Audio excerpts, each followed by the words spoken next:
Please don't make any noise because throughout the world watching you.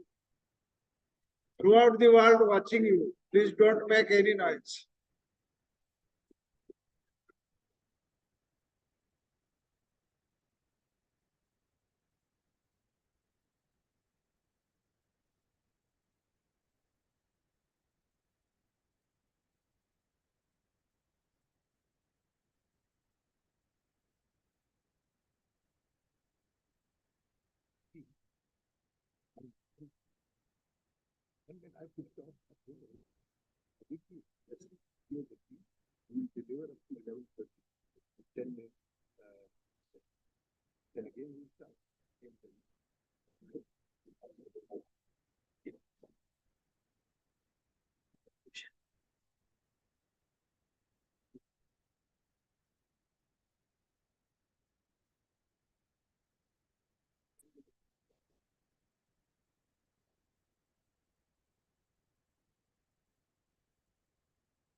Kindly attention, please.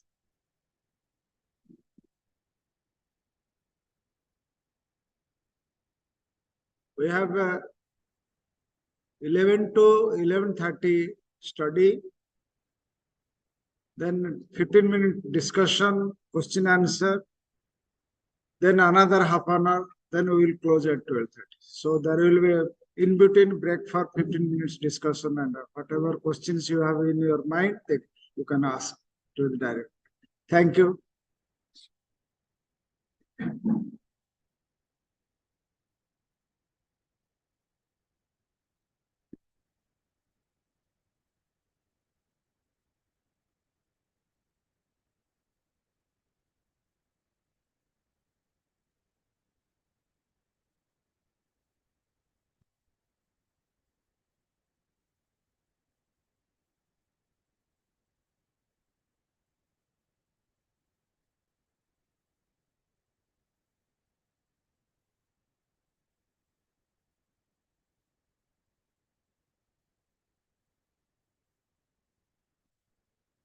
Shall I start? We're in the second, yeah.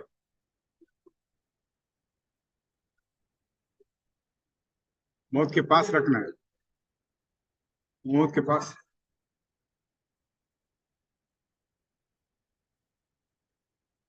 Yes, somebody like Taran, you tell me how to do it. Is this distance okay? Okay, okay, fine. But I don't know. The other mic I know, but not this mic. Anyway, we were in the second segment of the book which Radhaji has written, which is about know by personal experience. That was the second segment we were considering. And we stopped at one stage. Now, Madam says, HPB also gave a lot of inputs. HPB gave also a lot of inputs as to how to study theosophy. This is mentioned by Radhaji in a book, the small book. HPB also gave a lot of inputs as to how to study theosophy. As you all know, a lot of disciples gathered around Madam Blavatsky's, in fact, the bed where she was convalescing, and asked her how to study theosophy. And she had given certain notes, which was written down by one Mr. Robert Bowen. And he didn't publish the book. His son published the book. So that pamphlet is available in the TPH, Theosophical Publishing House, How to Study Theosophy. So basically, that pamphlet talks about how to study the secret doctrine, that small pamphlet. But then if you understand how to study the secret doctrine, maybe yes, you'll be able to study the rest of the things quite easily. So this is the pamphlet she's talking about. And Madame Blavatsky, she says, wrote that, or she gave that information which could be made into a pamphlet by Robert Bowen. HPP said, one should understand thoroughly the three fundamental propositions which are mentioned or which are given in the proem, P-R-O-E-M, proem, means introduction to the subject proper of the secret doctrine. She talks about the three fundamental propositions. Even if it takes 3 months or 3 years, one has to be very clear, grasp those three fundamental propositions, and then it will become easy. So if you cover the book, Secret Doctrine, from page to page, she says you will end in confusion. Blavatsky herself says you will end in confusion. So what is required is to get a good grasp of the fundamental propositions, the three fundamental propositions which are there in the proem, and then understand the secret doctrine. And she also says one more thing. Don't approach the so-called senior students. Why she says? Because they will give their interpretation of what they have understood. They have given something which I have studied, say, for example, I'll give what I think is the secret doctrine. But that's not correct. She says you have to arrive at your own understanding. So there's no point in simply following somebody else's thought and say, yes, I've studied, sir. No. The three fundamental propositions to be thoroughly studied and understood and the contents internalized, one. Then second instruction is don't approach your seniors, because they may, after all, give their opinion, their understanding. But it's more important, relevant to give your own understanding, arrive at your own understanding. That's more important, says Madame Blavatsky, when she talks about how to study the secret doctrine. So this is a very important suggestion she has given in that pamphlet. And normally we conduct classes. There are a lot of things on the YouTube too. And we also conduct a lot of classes on the secret doctrine. And Madame Blavatsky herself says, I have not given you the truth, mind you. I have not given the truth. It's only a pointer towards the truth. Whatever I have written or whatever I have said, she also never said, I have written this. I have been a compiler, she says. I have compiled this data. It's not written by me. But if we translate something from one language to another, I've written books. This is how we normally talk about it. But she says, I only compiled the data. I was a compiler. I didn't write. See the humility. And the entire thing was there, visible to her, and she could write without any problem. The astral light, as people call it, and she could write. Maybe she starts writing in the morning and she will get up somewhere in the evening, sometimes write late into the night. All this information is there in the historical introduction of the secret doctrine. And that proem, which is very, very important for all of us, if you're really seriously considering to become the students of the secret doctrine, each one has to understand those three fundamental propositions thoroughly. This is what she is suggesting. And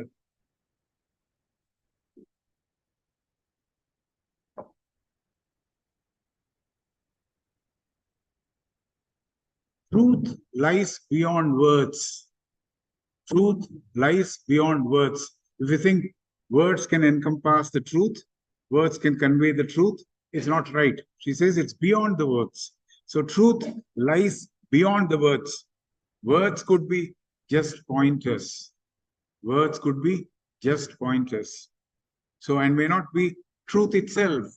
The words may not be truth itself. This is what Madame Blavatsky herself is saying about her magnum opus, which we say that's the greatest book which she has produced. So my understanding, again, my contemplation and my notes which I make out of the study which I make, that will lead me towards maybe put me on the path to truth. It may put me on the path to truth, and my getting into the details of it, by contemplating on it, maybe yes, I will arrive at truth. So this is what Madame Blavatsky has talked about in that small pamphlet. And again, she refers to that pamphlet once again in some other occasion. And truth is not to be understood. Truth is not to be understood. I think we are all shocked, isn't it? Truth is to be perceived. It is mental perception which is important. Oh. It is mental perception which is important, and not the understanding, verbal understanding of the words. So this is what is conveyed by Madame Blavatsky. Studying, experiencing personally, this is what this segment is all about. Studying, experiencing personally will lead to living theosophy.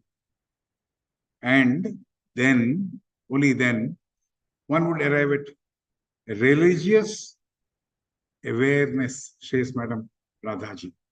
A religious awareness. It doesn't have to do anything with religion. Religious awareness means an awareness which has got a method in it, a purpose in it. That sort of an awareness. So it's not, as some people loosely translate as avagahana in Sanskrit. No, it's something beyond that. So this is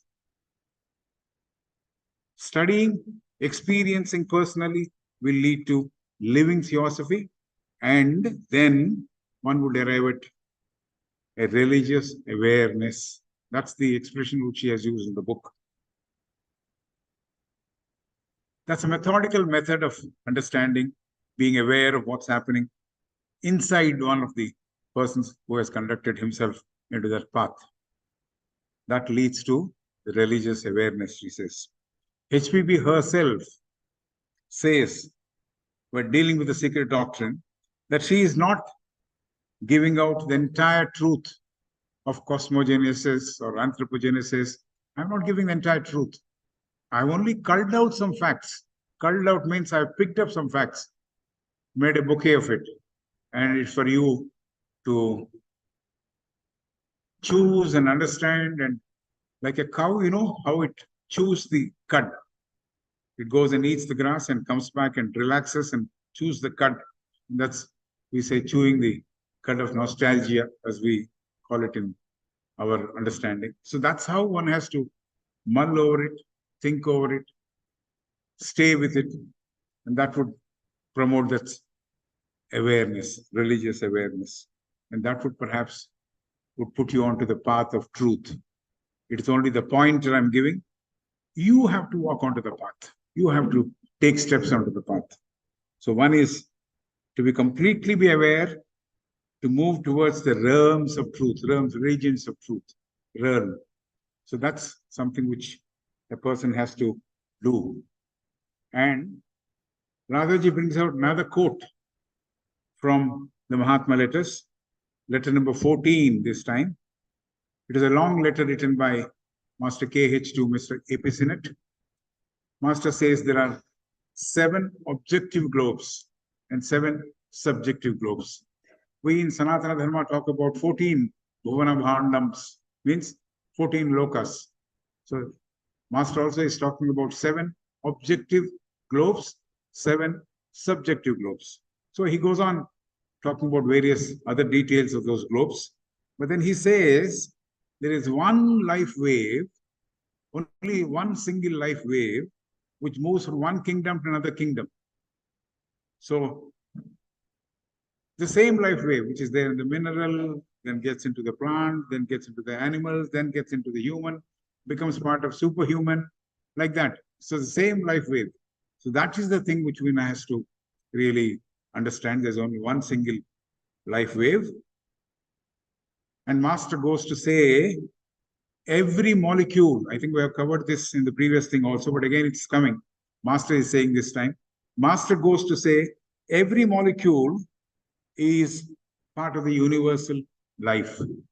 Every molecule, every anu, every particle is part of the universal life.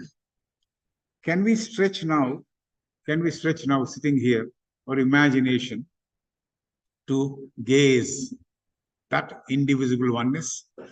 Can we try closing our eyes and gaze that invisible oneness? It's not visible. We have to perceive. So can we see that? Can we see with that inner eye? So it's not through theoretical understanding that one can arrive at that oneness. It is through intuitive glimpse, to use the word, to use the author's word. It is the intuitive glimpse, to use the author's word. That too, when we are deeply, rightly aware. When we are deeply and rightly aware, only then we get that intuitive awareness or intuitive glimpse, not the entire thing, a glimpse we get across. So this is something which she's talking about. And we should move inwardly, not external. We should move inwardly. We know all this, but theory is what we know. For practice, we have to move inwardly in the right direction to develop that insight, that religious awareness. That's what she says, that religious awareness. She quotes Jiddu Krishnamurti and says, it's a valid, pregnant statement. That's the expression of Radha Bernier. It's a valid, pregnant statement. That's the word of Madame Bernier as she talks about Jiddu Krishnamurti's quote. That the first step is the last step. This is oft repeated quote. The first step is the last step. So, but if the first step is in the wrong direction, we don't go there. So the first step is the right step, the right direction. We move to the right goal. That's the essence of that statement, that the first step is the last step. This is what she has quoted from Jiddu Krishnamurti. So we need to study theosophy, which is called wisdom religion. And one study, action, and life should move synonymously. The study, the action, the life per se should move synonymously. There should be a lot of congruity. They should be together. I have something in my mind or something I have studied. My life is something entirely different. Then it wouldn't make any sense. It has to be one. It should be in the one right direction. That should be towards the truth. The direction is towards the truth. So to put it externally, wanted to come to simply saying, simple example, which I am giving it for myself. You have to come to Varanasi, you have to come to Secunderabad station, take the train which brings me to Varanasi. I can't go towards Bombay and say, yes, I'm going to Varanasi. It's not possible. Similarly, if I have to go towards the truth, I'll have to move towards the truth, put that first step towards that direction. So that's what it means. So HPB further explains that unity is not what we casually understand. Unity is not what we casually understand. Because there is an aggression, say, for example, some other country is coming on to us, and then we all come together. Emotionally, we come together. That's not the unity we're talking about. Yes, you're coming together to fight an enemy or to work against an enemy. That's a state of mind. But then she says it's a casual way of coming together. So understand one nation, one army from that standpoint. You understand the one army and one nation from that standpoint. This is what she says, HPB says. So HPB is talking about that one thing which is absolute. One thing which is absolute. What is absolute? If I can draw using a compass, a perfect circle with no deviations anywhere, perhaps we can give an example of saying that's absolute. Suppose I remove a small component of that. Suppose I remove a small component of that and make a small moon mark and say, can that be absolute? No. I've removed something out of it, so that cannot be absolute. So HPB says one thing which is absolute is what we have to understand. That absolute, which is indivisible, that absolute which is indivisible, indestructible, it is made of that one being, which is all being.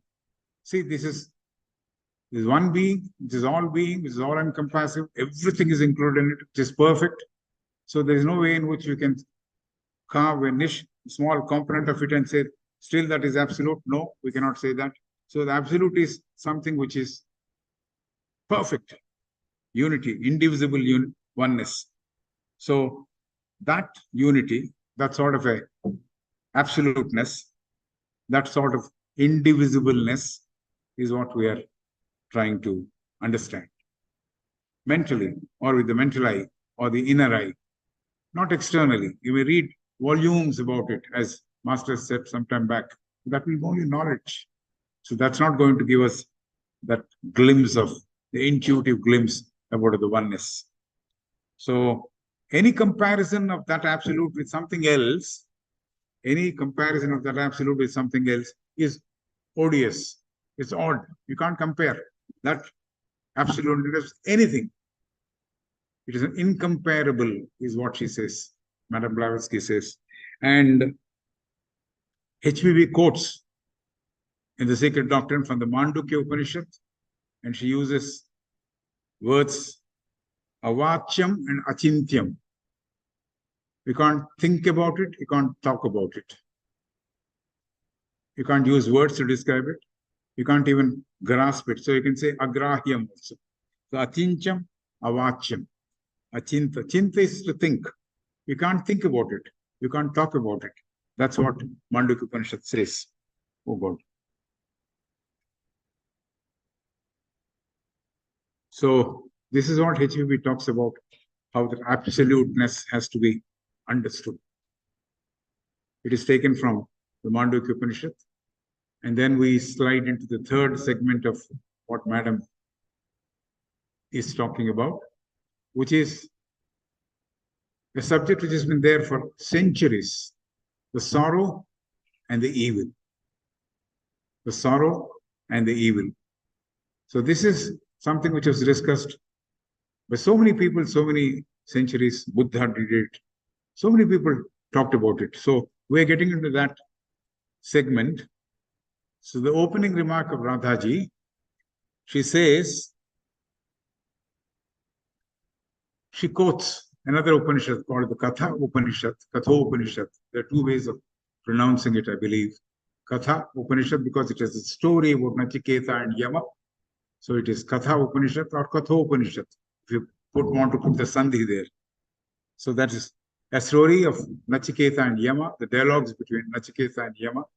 And Yama says there, Lord Yama, that when a man sees diversity, when man sees diversity, he moves from death to death. When he sees diversity, he moves from death to death. If you have gone through the Upanishad, it all talks about death. This fellow is consigned to death by his father, Nachiketa. So Nachiketa wants to find out what death is. So he gets into dialogue with Lord Yama, and Lord Yama says, if somebody is looking into the world and sees diversity, then he is moving from death to death.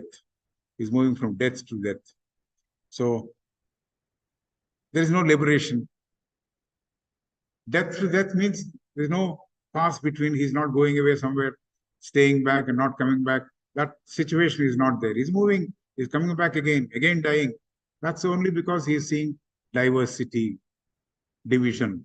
So many things is taking into him. So this is an emphatic statement. One who sees only diversity in creation passes from death to death. This is the extract from Kathopanishad. When he sees diversity, there is no liberation. Moksha is not there, nirvana is not there.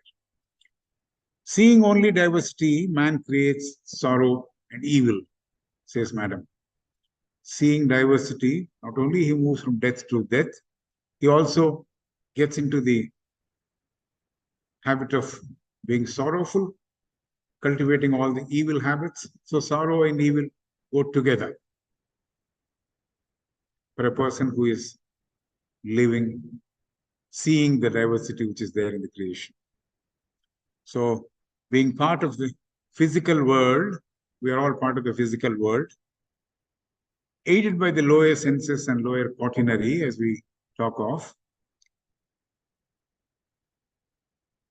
This lower quaternary always separates us, and we think we're all separated. As some time back we said, all of us, we think we are separate individuals, but intrinsically speaking, we are all together. Intrinsically speaking, we are all together. But that, it is a realization, the mental way of looking at it, realizing, internalizing, studying, internalizing. It's a big exercise by itself. It's a thought process which has to go continuously. When there is a division, unless the man wills, the man decides for himself firmly, there will be no cooperation from the nature. There will be no cooperation from the nature. So normally, individuals compete against each other. They don't complement each other. They compete against each other, enter into conflict, which is called spardha. In Sanskrit, spardha means competition. I don't agree with you, you don't agree with me. So we have that conflict. And somehow, man living in more lower mental worlds imagines that he is separate and enjoys that separateness because he's in the lower mental. He enjoys his separateness. So he doesn't want to go beyond that because that's beautiful. That separate, being separate is beautiful for him. That's the realization he has at that point of time. So he tries to become important. The person who feels separate wants to feel he's very important, more powerful, so dominate others. This is possible for a person who is living in the lower mental. And she says even in spiritual organizations, we see this unending conflict between persons trying to attract the attention of Guru.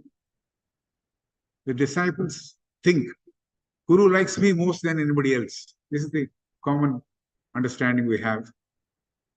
Maybe because he's looking at you while talking. Oh, he knows me well. He understands me well. But he is the same Guru who is talking to all the people who are in the same place. But then this person who is separate, he believes, who is in a spiritual organization, all right, but he thinks Guru likes him most. And he tries to attract the attention of the Guru or try to hog the limelight.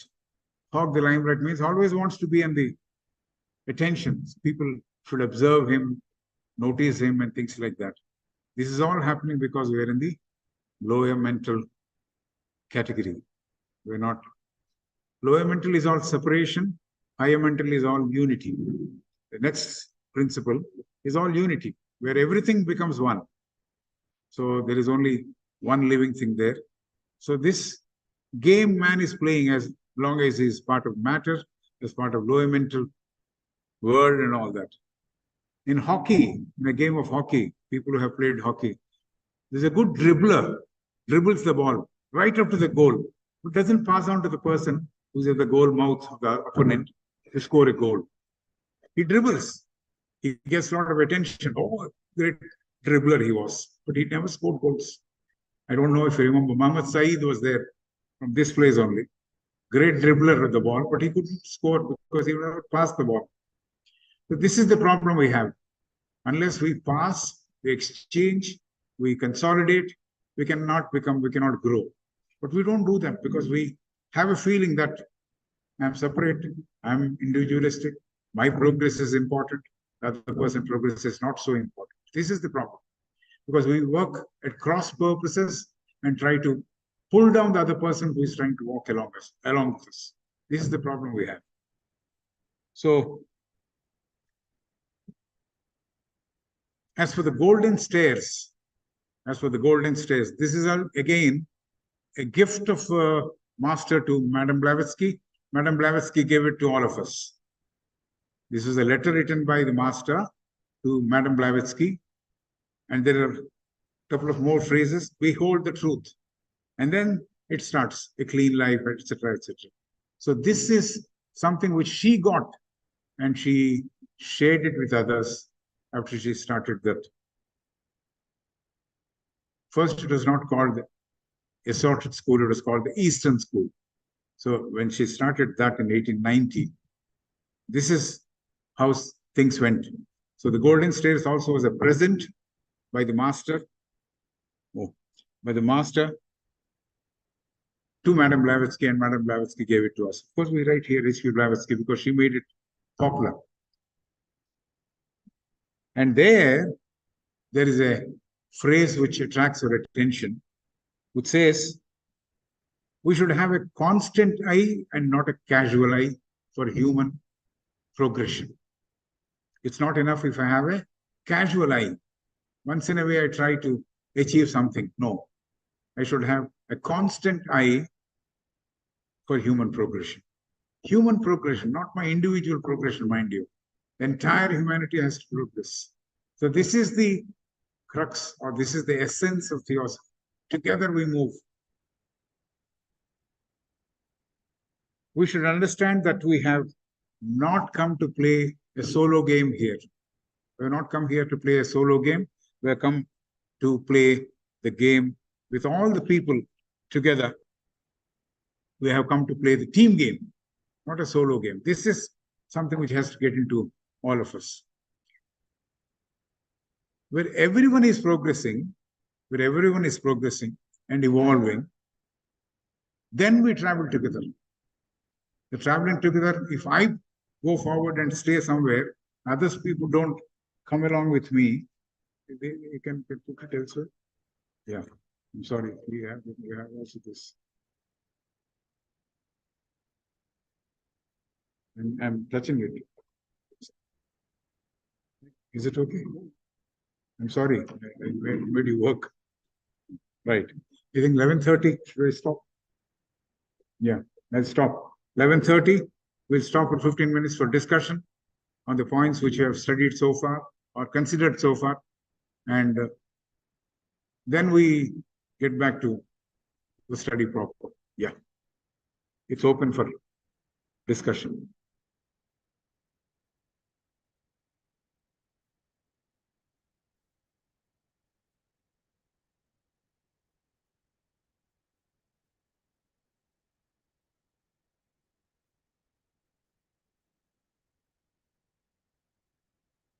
Yeah, any. Madam is also standing up. Yeah.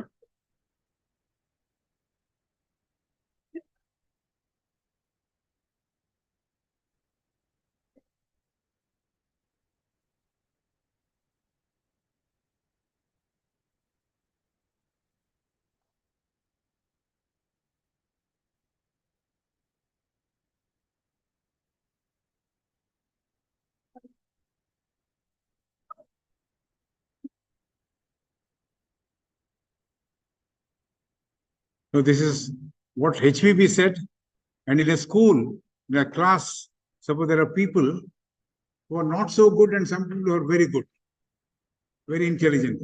The intelligent man doesn't need much attention. The teacher pays more attention to the person who lags behind. So the idea is all the students should pass the exam. All the students should pass the exam. It's not few people who get ranks and other people don't pass the exam. Similarly, the progression of humanity is more important, as it is said in the Golden Stairs. It is together we move, not one person goes and sits in a pedestal and watches others, come. That's not the way. So we have to move together. That's the statement. That's the sacrifice, perhaps, the man who has arrived or moved faster. He extends the hand and lifts the other person. Extends the hand and lifts the other person. Suppose you are climbing a mountain, as it was said in the outer court by Madam Annie Besant, how do you go? There are two ways of going. Somebody goes like this around the mountain. Somebody goes like this, steep. And that's the faster way of going, is what Madam Annie Besant says. And suppose I'm going the steep way and I'm slightly ahead of somebody else who is down below. I extend my hand and try to pull him nearer to me. That's the purpose. And I'm not there reaching there and touching the finishing pole or finishing post and getting rewards for it. No.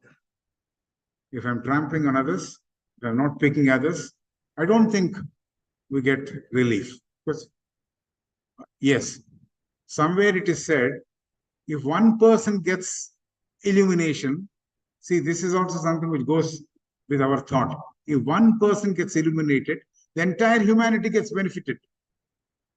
If one person gets illumination, the entire humanity gets. So, where is the question of leaving them? We move along with them. I guess this is the way in which it has been said in the Theosophy, and H.P. Blavatsky has said this. We move together as far as human progression is concerned. Thank you. Yes.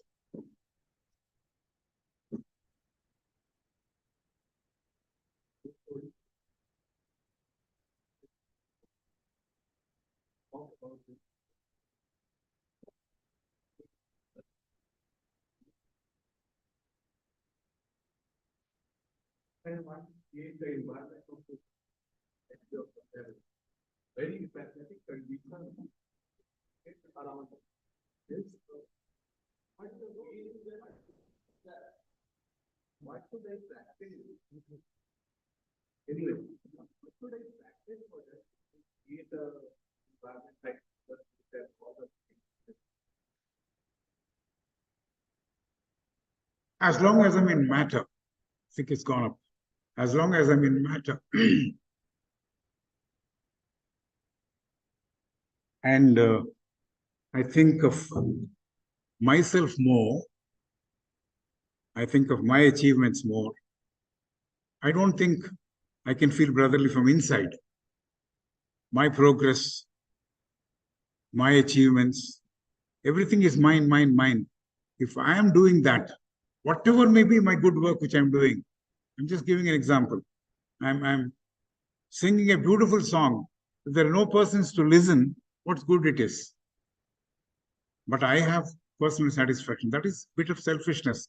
Of course, Ayn Rand talks about the virtue of selfishness also in a different way.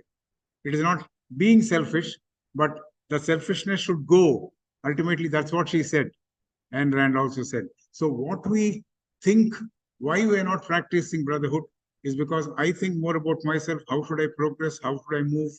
And I don't place myself in other man's shoes. I don't place myself in other man's shoes. And I always think I'm right. Another person may be wrong. You won't say when may be wrong. He's wrong. That could lead to friction. That could lead to a place where there is no bhaichar or something. What is that Hindi word Panditji used the other day?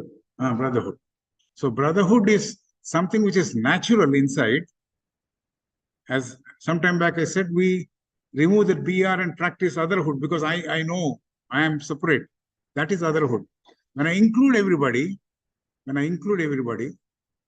consciously include everybody, not for the sake of saying that Dear Amrut, no, but really I feel inside, then that's atmosphere gets created and the nucleus forms where to begin with.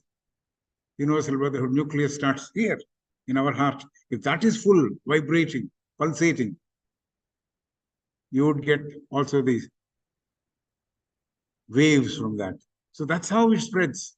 That's how it spreads. So the action begins with me. I don't wait for the other person to change. I change. I change to brotherhood. That's the story. Have I got somewhere near to your answer?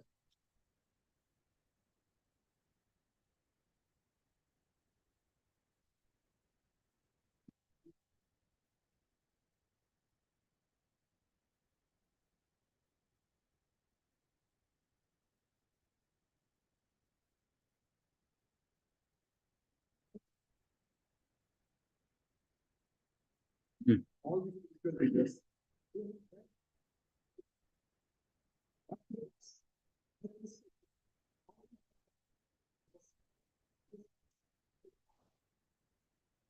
Right. But there is a definition, not definition. Theosophy is ill-defined, I would say. But theosophy is for masses. Theosophy is for masses. It's not for individuals. I know. I'm saying this.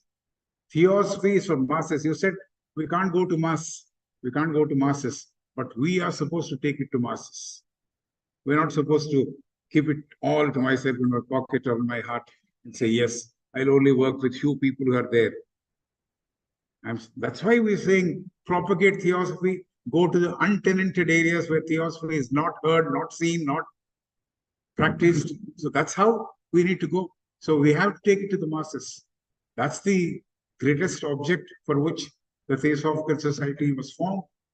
But we have been playing the game of something internal.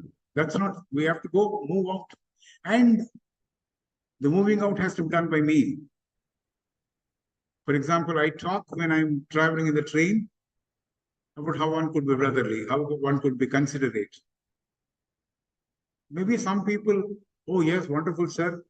Where do you stay? When do I come to your place where you practice all this? But they stop with that because as long as I'm continuing with matter, as long as I'm continuing with why few people are there? Have anyone understood why few people are there in the Theosophical Society? Of course, they say karmic effect is there, but most of us, even in TS, even existing in TS, we are sailing with matter. We're traveling with matter. If sometime back we read that, we get rid of matter, get nearer to the spirit, we get nearer to theosophy, universal brotherhood. So somebody spoke, see, Jesus or Buddhist, Buddha, they spoke in parables. Parables for common man. The real wisdom for those people who would travel all around and spread the word. So we should become ambassadors of theosophy, move around wherever we get opportunity, college, school, like you go to your Malleshwaram Lodge and nearby, call everybody and make it a mass movement. Theosophy is for masses, not for class, not for few individuals. This is the story. Here's the answer. Yeah, you come nearer, otherwise not audible. Yeah.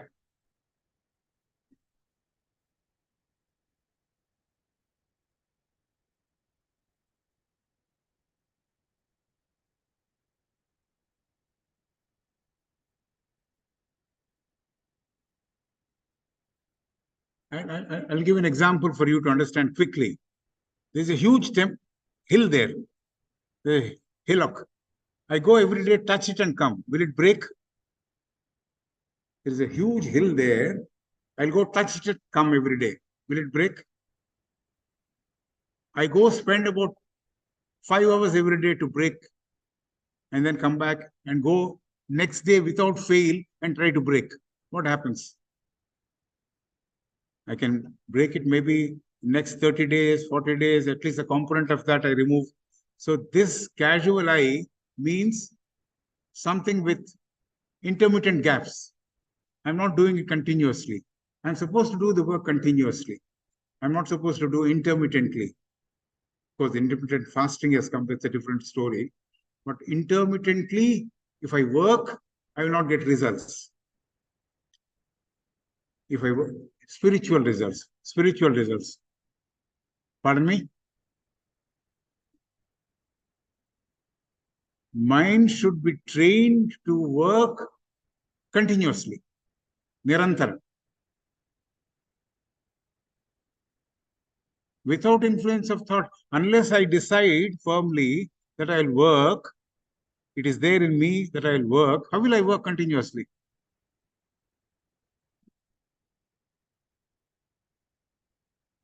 Thoda, you come nearer.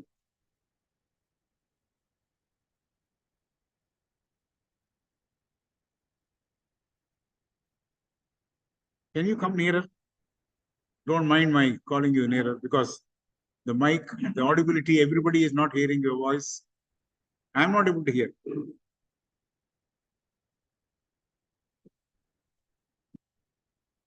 Oh, Krishnamurti. Okay. Krishnamurti, yes. Tell me. If I know, I'll give. If I don't know, I'll say, fold my hands and say, I don't know. Hmm.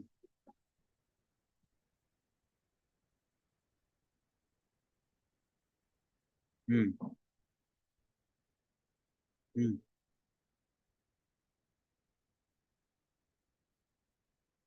Hmm. You're talking about unconditioning the mind, as he usually expresses. Okay, unconditioning the mind. Yes, I understood your question. Unconditional mind will understand things in the proper perspective. But if I have a lot of things which are there, which are happening, I will not be able to see the truth. I will not be able to see the truth. So, but again, it comes back to the individual. Comes back to the individual, how he makes it unconditional. Even that could be a state of mind. Unconditional mind, conditional mind. So from conditional mind, I move to unconditional mind. How do I go? How do I do it? That also has to happen every day, like this. It has to happen immediately. It should happen immediately. I can't say I'll do it from Wednesday. I'll do this sadhana from Wednesday. No, it won't work like that. Now and now, because he also talked about present. No, Krishnamurti talked entire life about present. He didn't talk about the past, no future. Now, the change is now. So this is the thing. Unconditioning has to happen like that. If that happens, can you do it? It sadhana. Again, sadhana. He may not use certain words. He may not use certain words. He will not use the word, for example, God save this country, he might say, but he will not say God in the sense in which we understand. He will not use that word. So that's how it is. I suppose I've done something, some justice to your question. Pardon me? You can sit separately. We can sit separately and discuss. I'm ready to discuss with you because I've read like a lot many people here have read. Krishnamurti, number of people have read. But reading is one thing. He said very clearly in one of the early morning meetings, don't interpret me. Don't, this is interpretation. He is what he said. This is interpretation. He doesn't want interpretation, mind you. Just understand interpretation, adding a different color to it, and saying this is what he meant as if he came and told you in your ear. No, he never said it. This is the problem. So we should not interpret. And I think Shikhar had stuck one poster in Bowali. Don't interpret my words. Krishnamurti's photograph is there. So it's very, very clear. He wants you to listen completely. So this practice of putting a slide and also talking is not recommended by him. Simply listen. Listen without adding anything of your own. Don't compare anything which you have understood about what is love, and try to understand what love is, as the speaker is saying. He always called himself speaker. He never said I'm something, JK or nothing. I'm saying something, listen to me, and don't keep anything of the past or what it could be. Just listen. That's the thing. That's the state which we have to get into if you have to understand him. Yeah. Can you see the time or tell me when any time? Maybe another. Yeah, another 5 minutes. Let them. He wants. Yes. Yes. Discussion. Spiritual world. Yeah.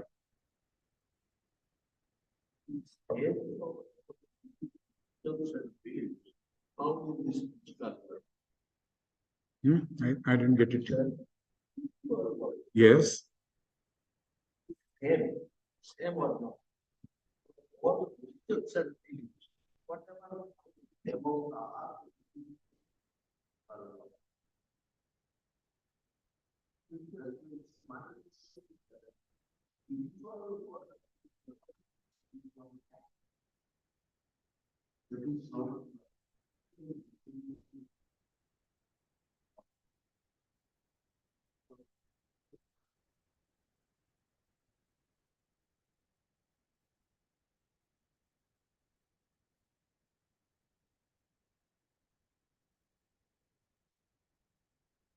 Luckily, it's one and the same.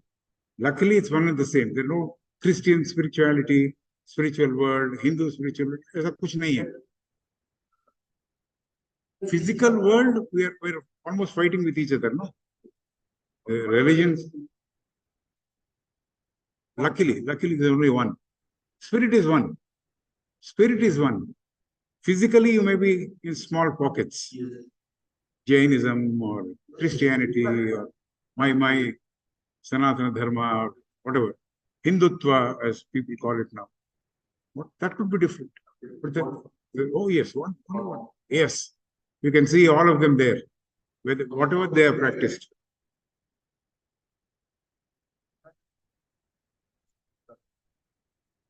We are trying, provided we understand that togetherness here, then we can combine here also. But if you don't understand here, coming together here also is not possible, because we are always going with the belief that I'm separate, I'm from West Bengal, and that person is from Pondicherry. So we are different. We are thinking we're different. That's the problem. Okay.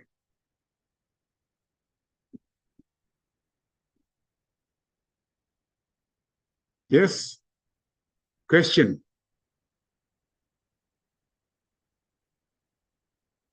And I purposely made it a question. It's all right. Please take the mic. Question is.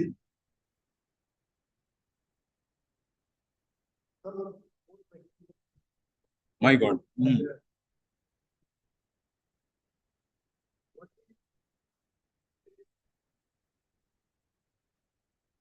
What is the?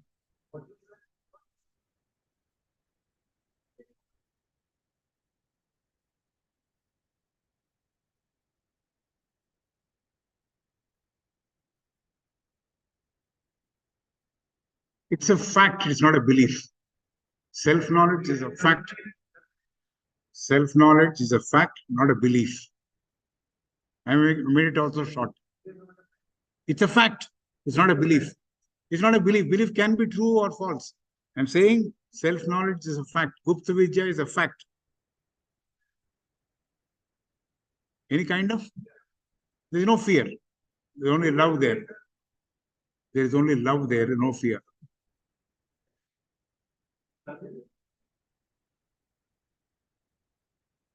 Is a self-knowledge, self-culture.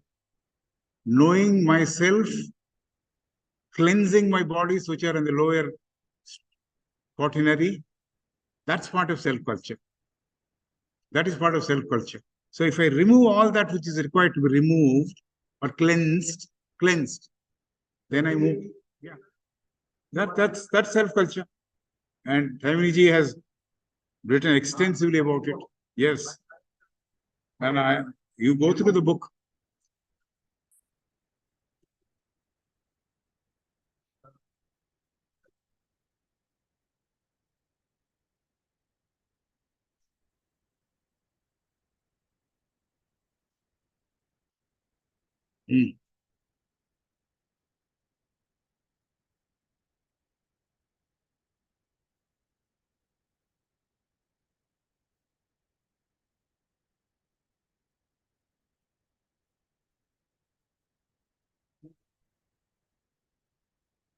Buddha realized, right? He contributed to the understanding and lives of so many millions. His self-knowledge, his understanding of the entire gamut of sorrow, evil, so many things, he helped so many. That's it.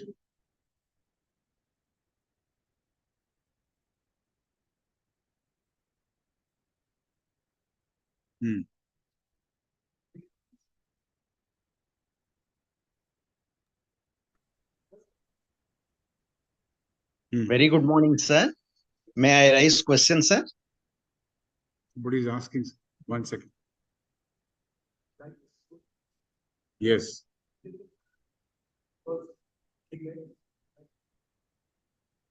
Is the same person who got attracted to a deer who was delivering a female deer and got away from the path.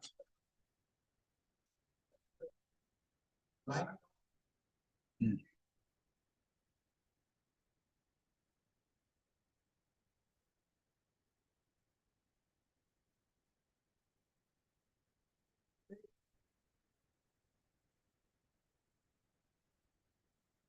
Okay. If he is innocent, completely innocent, and there could be an imprint from above, there could be an influence from above which can seep in. So that's what we are supposed to do. We are getting so much confused with so much of information and knowledge. If we can clean the top drawer and allow the outer influence or higher influence to seep in, it comes easy. That person who is innocent perhaps hasn't got so much of other information which is unnecessary, which we are carrying. So that could be the reason why he got benefited.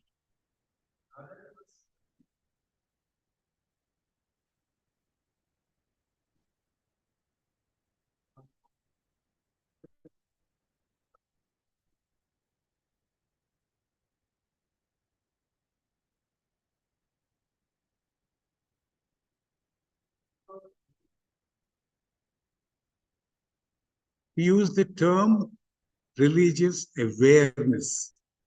Awareness. Follow the book. She says religious awareness. She's not talking about what you are saying. No ceremony. See, the fangs of religion, if they're removed, then the religion becomes pure, is what H.P. Blavatsky said. That's what she is also going to quote somewhere in the future in the book. The fangs, the rituals, the superstitions, if they're removed, then the religion is beautiful. If they are practiced thinking that is religion, that's not religion.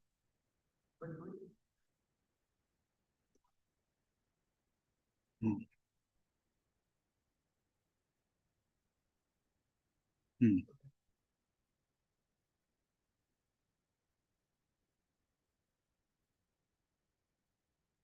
It's, it's, a, it's a nice feeling you get when you're doing puja because you're involved in it totally. You're involved in it totally and you're contributing to the atmosphere which is around. A lot of people have contributed to the atmosphere. You're taking advantage of it. That's how when you go to temple, the magnetism there attracts you. So that's the thing which people have done. Other people have done it. Yes. So to the extent possible, to the knowledge I've shared. Yeah. Should we? Yeah.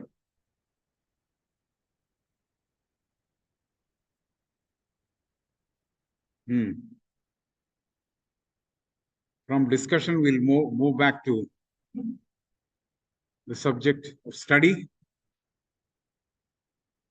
We were talking about not playing the solo game, but play the team game. We're together. This is something which we all know theoretically, but how do we realize it intrinsically within ourselves? Intrinsically, it is true, but then since we appear separate, we're not thinking in terms of unity. How many people have seen the merry-go-round in melas?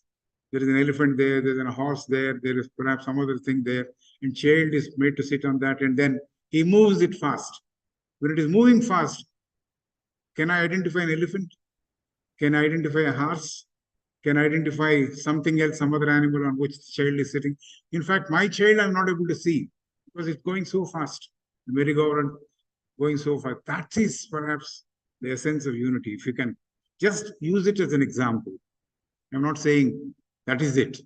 If we use it as an example, a merry-go-round, you don't see the elephant after it gains momentum. So we have not gained momentum. So for us, it seems to be a difficult process. Process is important, not result. If process is not proper, results will not come. Process is important. So process, if we are not doing well, process we are not addressing ourselves well, then we can't expect results too. So this is what Madam is saying. We have to travel together. We have to travel together. Somebody else had a question. Maybe we can pick it up in the last minute. You had a question? Somebody wanted, there was some voice who came through this. Anyway, we're not taking questions now. We'll move. Radhaji says, it is human nature and human life has not changed for millions of years. This is the book. It is human nature and human life that has not changed for millions of years. The same. He still considers himself individual. His choice of what he wants is very important. He would like to trample upon others and reach the goal. All this is continuing. So, no change in the human nature. That's what she's saying. Right? And quoting from the Mahatma letters, I thought somebody will ask this question. If there is somebody who was not familiar with the concept of Mahatma, I thought somebody would ask this question, why we are referring to Mahatma. We are not supposed to refer to Mahatma irreverentially. Like somebody was saying yesterday, yes, I talked well thanks to Mahatmas. No, they will not come in the way. They will not help you to physically come down and help you. They will not. They will perhaps oversee from somewhere. If this person is unselfish, iota of selfishness is there, they will not come anywhere near us.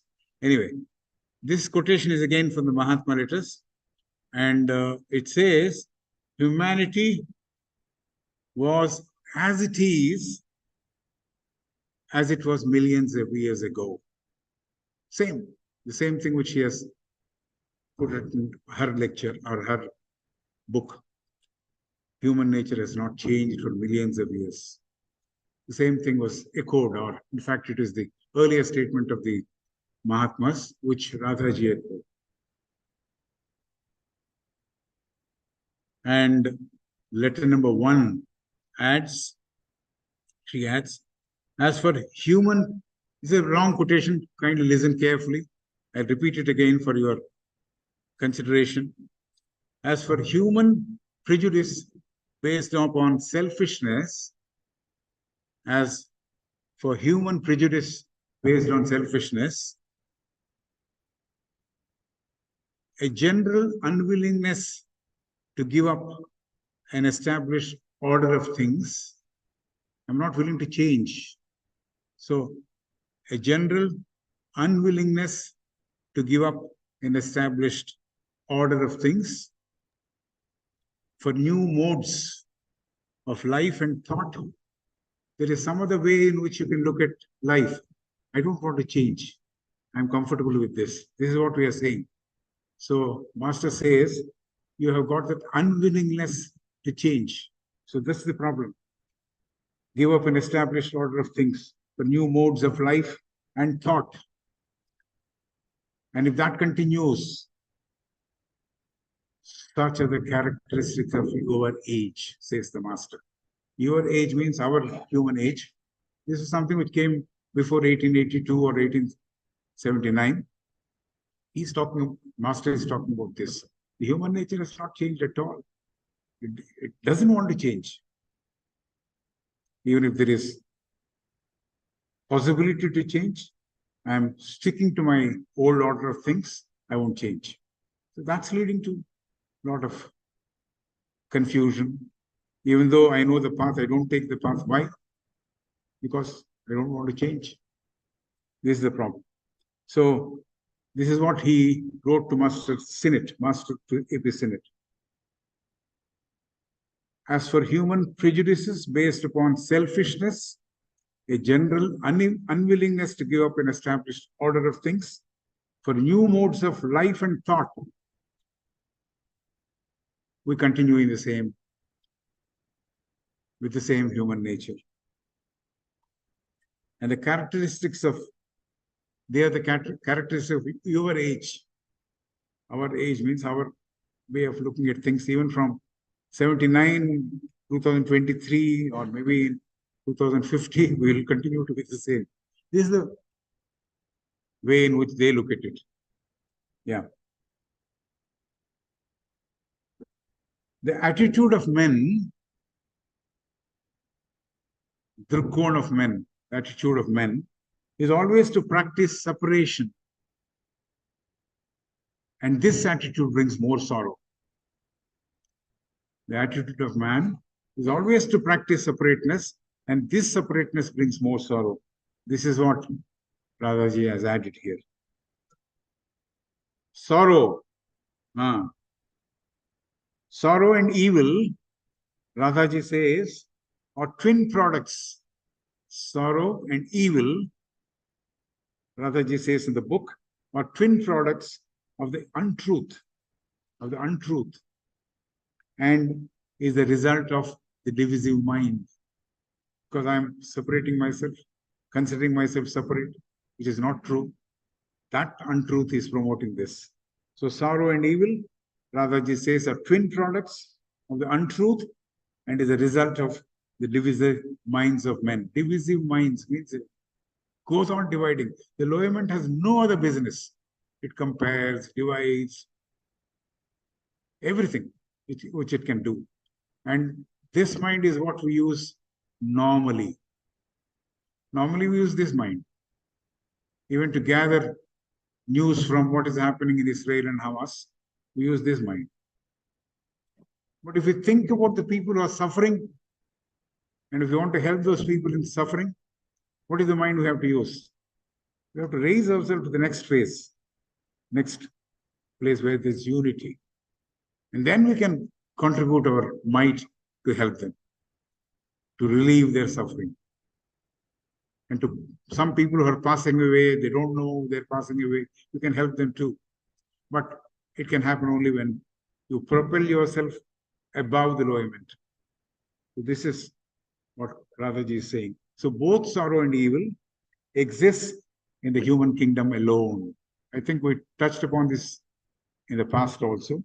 Both sorrow and evil exist in the human kingdom. Animal experiences pain, but there's no sorrow for it. This is what Radhaji is saying. There's no sorrow which it experiences, but the pain is inflicted by man. Pain for an animal is inflicted by man. It knows only one state, being happy. It gets food, it's happy. It's not getting food, it's happy. But weeks together, perhaps the lion is fasting. It's not. The minute it gets even a rabbit, it's happy. But in both the states of fasting and eating, it's happy. It doesn't know the sorrow. This is something which Madam is suggesting.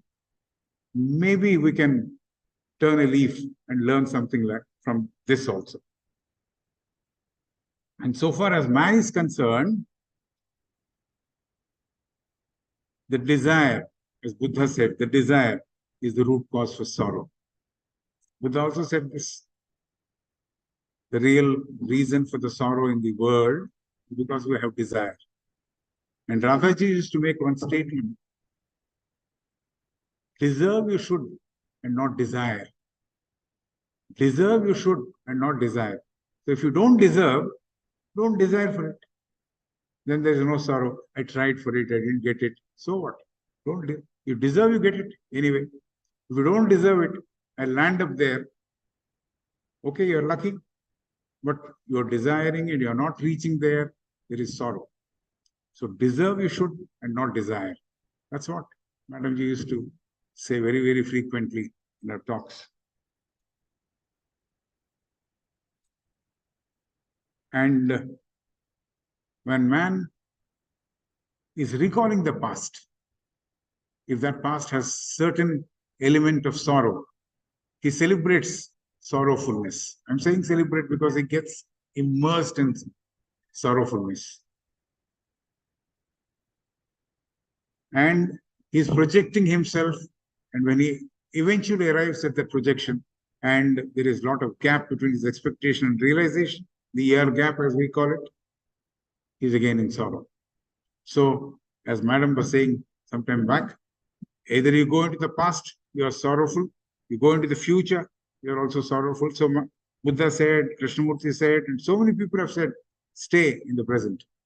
then perhaps, yes, you can aswadana, means enjoy the present. So this is something which he has said. Like sorrow, evil is restricted to human sphere. Even evil is, you may say, this animal is killing that animal. Yes, when it's only hungry. Otherwise, even if any other animal goes before a lion, it won't just kill it for the sake of killing. Man can do it, but not an animal. Animal doesn't do it. This is the truth. So, like sorrow, evil is restricted to human sphere. There is no evil in nature. There is no evil in nature.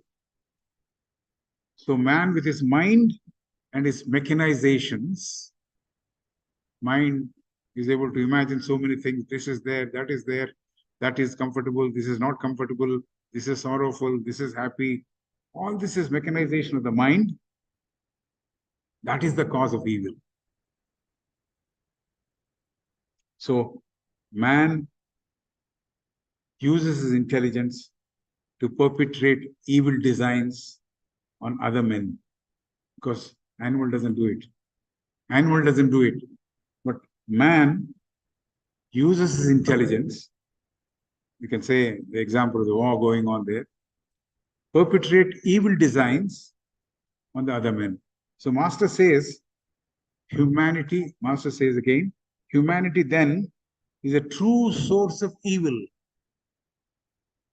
Humanity then is a true source of evil. Letter number 10. So all these quotations which Madam has added is very, very ideal, very apt.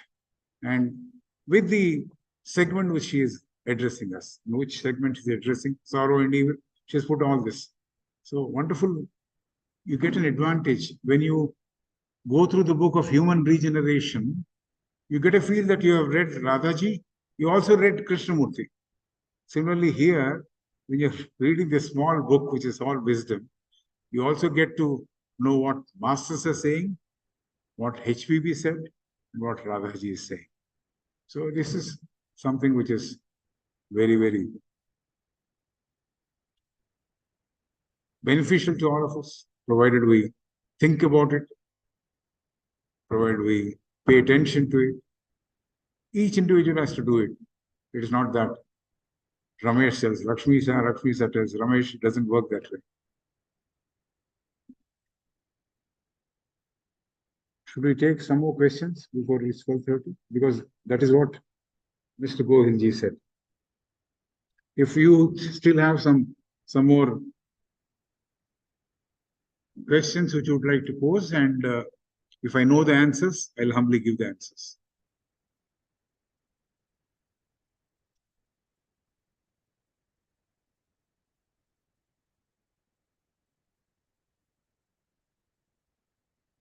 No questions, I'll continue with the study for the next segment.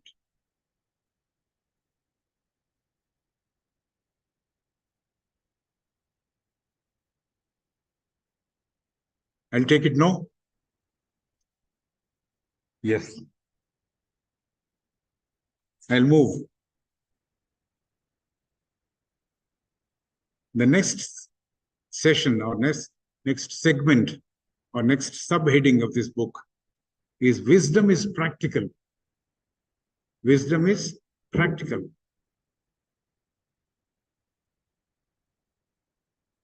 Radhaji starts saying that there is no division between me, whatever it exists outside me. There comes a state where one is experiencing that glorious oneness. When there is no division between me, whatever exists outside me, there comes a state where one is experiencing that glorious oneness. I think the outside is different and I am different. There is diversity. But what is outside me is as good as me. See, there is a statement which is made in the book, macrocosm and microcosm. Whatever is there in the universe is there in man. But that also, there's a different way of teaching which Madam says. So This is something which we all know, macrocosm and microcosm. Man is microcosm, universe is, whatever is there in universe is there in man also. So that is one way of understanding human being. There's nothing which is outside him. But he sees everything outside. Oh, he's separate, I'm separate. This plant is separate, this elephant is separate. So we are dwelling in this separateness. So that is what she's saying. Where one is experiencing this divisiveness, there's no progress we are making. But when there is something which I'm identifying with that outside thing as mine, I'm part of that. Somebody was saying yesterday, I'm part of everyone, everybody is part of. I'm part of everyone, everybody is part of me. If that is the understanding we have, then there is that glorious oneness. Glorious oneness. This is what she says. In that state,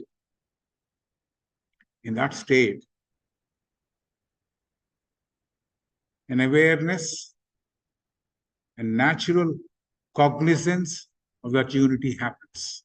Natural cognizance of that unity happens. I understand it naturally what it means when there is no division. If there is division, there is no way in which I can understand the unity. But if I understand the whole thing is one, I understand it by way of a statement which I've read, but I've meditated on it. I have put it inside me. I've gazed it.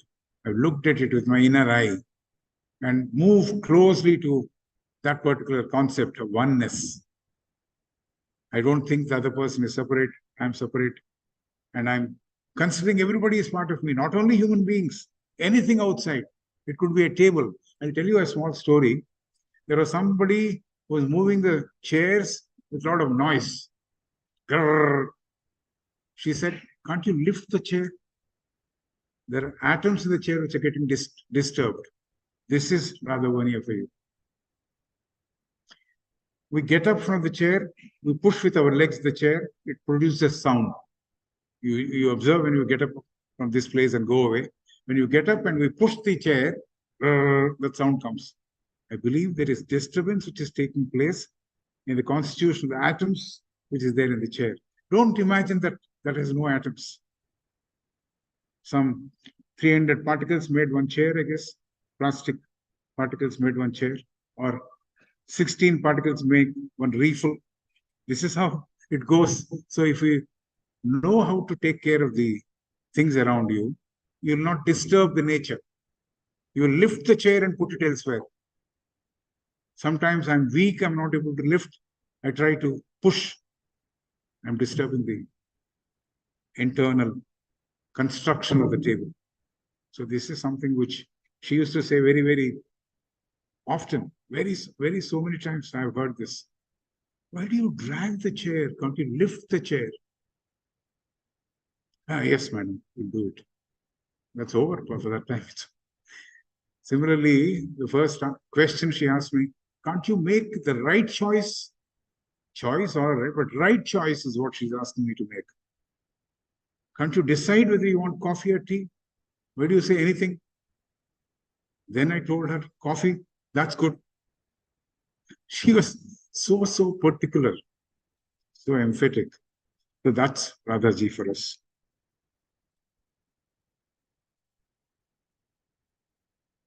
Yes. So we can get the awareness and the natural cognizance means I cognize, means I recognize. Recognize means remove cognize. Cognizance of that unity, a feeling of universal consciousness that springs up.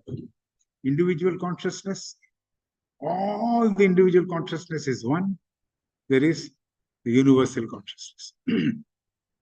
Madam Anne Besant, while writing the book, The Study in Consciousness, she talks about the individual self, the small circle. I don't have a picture of it. Individual self. Then another picture, there's so many individual selves in a big circle. This is self, this is other selves, other selves. This plus this is universal self. I have one circle, which is me, which is self. There's a big circle, There are so many selves, so many circles. That is other selves. This plus other selves, that makes the universal self. So simple she made it. But to say it as an example, it's beautiful. To put it here and think about it is what we are supposed to do. I guess it's easy to read through, but very difficult to perceive and go forward with a perception.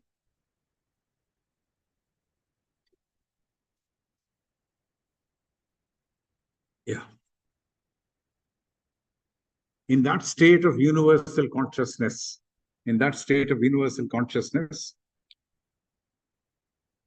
purity which is lost by coming into contact with matter is regained. Purity which is lost because I got involved in matter is regained. There is a symbol here. There is a triangle which is going down. There is a fairer triangle which is going up. The darker triangle talks about the matter. The one which is soaring up is spirit. So not many people realize this. Oh yes, that's a sign. That's an emblem of the Theosophical Society. But that's how one has to get into the details of the. Then we can see how the spirit is there, the matter is there. So when I'm getting more connected to the matter, impurities come in. So she says, in that state of universal consciousness, in that state, purity which is lost by my coming into contact with matter is regained. Paradise lost and paradise regained. You remember that? Milton's works.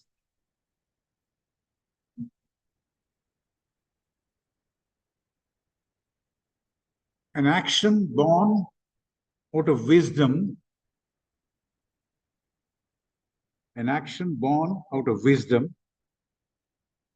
is what we can perceive. An action born out of wisdom is one way. It works in a different way. An action born out of impulsive action. I suddenly decided I'll have to hit that fellow. That's an impulsion. So that is a different action. So the one which goes with wisdom is unifying everything. The one which goes with impulsive action separates everything. This is what Madam is saying. So the author says, wisdom, when we perceive it in its full,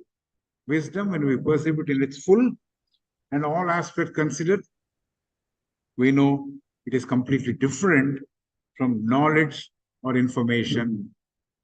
Knowledge and information is ordinary thing, but when we actually know the wisdom and we consider all the aspects of wisdom, not one portion of wisdom, the entire thing, that is unity. So this is how Madam is going about, and I think time is up. Pardon me? Yeah, it is there, but is it right? Huh? Is it right? Late, no?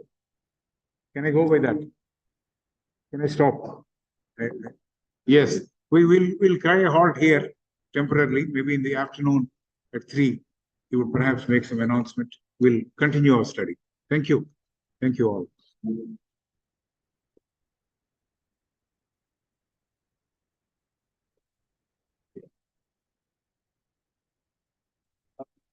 We'll have a lunch break exactly at 12:30. Please,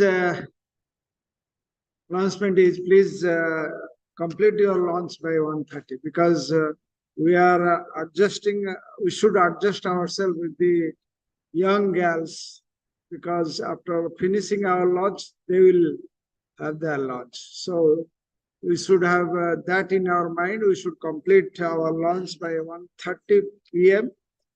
And next session is at 3 p.m. I just remind you, 3 p.m. Session is a little difficult because of rest, taking rest. So we kindly come 15 minutes early, and please see that we shall switch off the water links which has connected. Sometimes it open, sometimes so. That is another thing. And there are some payment is pending. It is with the accountant. So we will inform each and everyone. No need of announcing here. Then another is we have a reception at 6 to 6:30, which is practice going on since long in the just adjacent to the lawn of Animation Hall. And I personally request Manju Didi and brother Sundar Bhai to come to the lawn, to the reception counter. And all the delegates present here kindly attend the reception get together. Then at 6:30 p.m. To 7:30 p.m. Mystic Star. It is another interesting session. Kindly involve yourself like Bharat Samaj Puja. We are involve ourselves. So that is another announcement. With this, now we are going to close. Thank you very much.